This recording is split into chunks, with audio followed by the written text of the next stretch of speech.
Hello বন্ধুরা, আজকে যে ভিডিওটি নিয়ে আমি আলোচনা করব সেটি হলো পঙ্গল কি। পঙ্গল হলো দক্ষিণ ভারতের তামিল জনগোষ্ঠীর একটি অত্যন্ত গুরুত্বপূর্ণ ও প্রাচীন উৎসব, যা মূলত কৃষি ফসল এবং প্রকৃতির প্রতি কৃতজ্ঞতা প্রকাশের জন্য উদযাপন করা হয়। এটি শুধু ধর্মীয় বা সাংস্কৃতিক উৎসব নয়, বরং মানুষের জীবন, প্রকৃতি ও কৃষির মধ্যে গভীর সম্পর্কের প্রতীক। পঙ্গল শব্দটির অর্থ হলো উপচে পড়া বা ফুটে ওঠা। এই অর্থটি অত্যন্ত তাৎপর্যপূর্ণ, কারণ উৎসবের মূল রীতি হল নতুন ধান, দুধ ও জল একসাথে ফুটিয়ে রান্না করা, যাতে হাঁড়ি উপচে পড়ে। এটি সমৃদ্ধি, প্রাচুর্য এবং সুখের প্রতীক হিসেবে ধরা হয়। পঙ্গল সাধারণত জানুয়ারি মাসের মাঝামাঝি সময়ে পালিত হয়, যখন সূর্য দক্ষিণায়ন থেকে উত্তরায়ণে প্রবেশ করে। এই সময়টিকে ভারতীয় জ্যোতির্বিজ্ঞানে অত্যন্ত শুভ মনে করা হয়। কৃষকদের জন্য এটি নতুন ফসল ঘরে তোলার সময়, তাই এই উৎসব মূলত ফসল উৎসব হিসাবেও পরিচিত। পঙ্গল উৎসব 4 দিন ধরে পালন করা হয় এবং প্রতিটি দিনের নিজস্ব তাৎপর্য রয়েছে। প্রথম দিনকে বলা হয় ভোগী পঙ্গল। এই দিনে মানুষ পুরনো ও অপ্রয়োজনীয় জিনিসপত্র আগুনে পুড়িয়ে ফেলে। এর মাধ্যমে পুরনো দুঃখ, ব্যর্থতা ও নেতিবাচক থেকে মুক্ত হয়ে নতুন জীবন সূচনা করা হয়। এটি মানসিক ও সামাজিকভাবে পরিষ্কার হয়ে নতুন পথে এগিয়ে যাওয়ার প্রতীক। দ্বিতীয় দিন হল থাই পঙ্গল, যা উৎসবের সবচেয়ে গুরুত্বপূর্ণ দিন। এই দিনে সূর্যদেবের উদ্দেশ্যে কৃতজ্ঞতা জানানো হয়। বাড়ির উঠোনে বা খোলা জায়গায় নতুন ধান, দুধ ও গুড় দিয়ে পঙ্গল রান্না করা হয়। যখন দুধ ফুটে উপচে পড়ে, তখন সবাই আনন্দের সাথে পঙ্গালো পঙ্গাল বলে ওঠে। এটি বিশ্বাস করা হয় যে যত বেশি দুধ উপচে পড়বে, তত বেশি সমৃদ্ধি ও সুখ আসবে।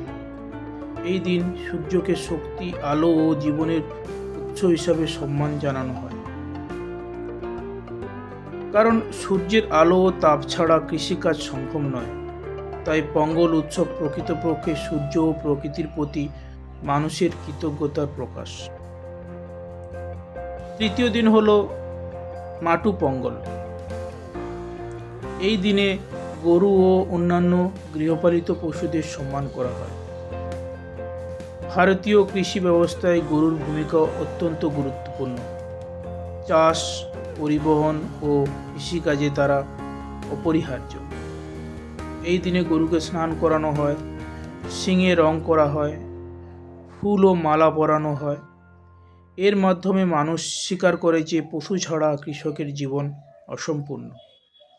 চতুর্থ দিন হল কানুম পঙ্গল। এই দিনটি সামাজিক বন্ধন ও পারিবারিক সম্পর্কের জন্য নিবেদিত। মানুষ আত্মীয়স্বজন ও বন্ধুদের সঙ্গে সময় কাটায়, বেড়াতে যায় এবং আনন্দ ভাগ করে নেয়। এটি সামাজিক ঐক্য ও ভালোবাসার প্রতীক।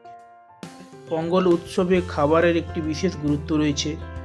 পঙ্গল নামে খাবারটি সাধারণত চাল, দুধ, গুড়, ঘি ও কাজু কিশমিশ দিয়ে তৈরি করা হয়।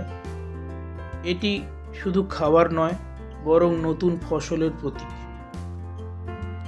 এই খাবার প্রথমে প্রকৃতি ও দেবতার উদ্দেশ্যে নিবেদন করা হয়, তারপর পরিবারের সবাই গ্রহণ করে।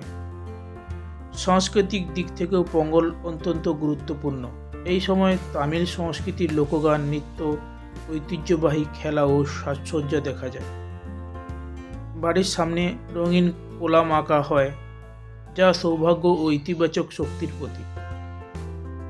আধুনিক সময়েও পঙ্গলের গুরুত্ব কমেনি। শহরাঞ্চলেও মানুষ নিজেদের শিকড় ও ঐতিহ্যের সঙ্গে যুক্ত থাকার জন্য এই উৎসব পালন করে। এটি মানুষকে মনে করিয়ে দেয় আমাদের খাদ্য, জীবন ও সভ্যতা প্রকৃতির উপর নির্ভরশীল। সবশেষে বলা যায়, পঙ্গল শুধু একটি উৎসব নয়, এটি একটি দর্শন। এটি শেখায় কৃতজ্ঞতা, পরিশ্রমের মূল্য, প্রকৃতির সঙ্গে সহাবস্থান এবং সামাজিক ঐক্যের গুরুত্ব। কৃষকের ঘাম, সূর্যের আলো, পশুর শ্রম সব কিছুর সম্মিলিত ফলই হলো আমাদের জীবন। পোঙ্গল সেই সত্যটাকেই উৎসবের মাধ্যমে উদযাপন করে।